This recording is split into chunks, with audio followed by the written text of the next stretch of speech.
ఇదిగోండి మన పకోడీని సాస్లో పెట్టుకుని అలా తింటే సూపర్గా ఉంది. చాలా బాగుంది.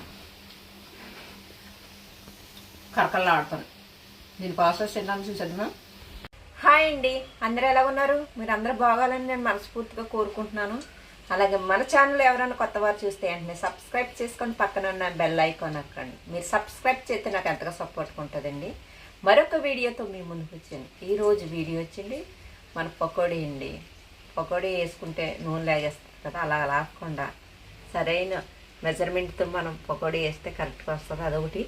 వాతావరణం కూడా చల్లగా ఉంది, వర్షం వచ్చేస్తుంది కదా నిన్న నుంచి కూడా, అందుకు ఏదో ఒకటి తినాలనిపిస్తుంది కదా, అందుకని ఈరోజు అయితే నేను పకోడీ వేస్తున్నాను. ఇదిగోండి ఒక కొండ తీసుకుని ఇలాగా పకోడీ కింద వేసేసుకుంటాను. మనకి లేయర్గా కావాలనుకుంటే ఇదిగో ఒక్కొక్కటి అలా ముద్దుకోవాలి, చిన్నగా. మనకి లావుగా ఎక్కువ పెద్దగా రావాలి పకోడీ అనుకుంటే మనం ఉండన్నది కొంచెం లావుగా వదులుకుంటుంది. ఇదిగోండి మనకు ఒక పక్కన అయిపోయింది కదా, ఇంకో రెండో పక్కన తిరిగేసుకోవాలి. ఇది ఇలా తిరిగేసేసుకోవాలి అన్నీ కూడా. ఇది ఒక ప్లేట్లో తీసేసుకుంటాం.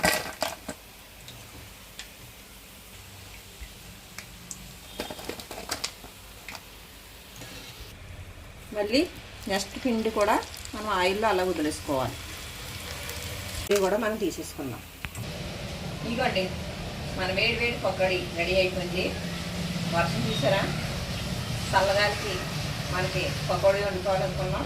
వాతావరణం కూడా చల్లగా అన్నది కదా, అనుకూలంగానే, అందుకని పకోడీ వేసింది. చూడండి దీంట్లో ఆయిల్ అన్నది మనకి ఎక్కడ పేర్చలేదు. మనకి ఈ వరిపిండి వేయడం వల్ల కరకరలు ఆడుతుంది.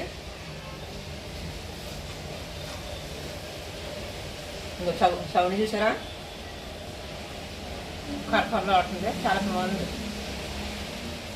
మన పచ్చిమిరకాయలు కొత్తిమీర అన్నీ వేసాం కదా, కరకరలు ఆడుతా బాగుంది. నచ్చడం వెళ్ళిపోకండి. ఎలా ఒకసారి ట్రై చేయండి. ఎలా ఉన్నదని నాకు కామెంట్ పెట్టండి. అంత బాగుంది.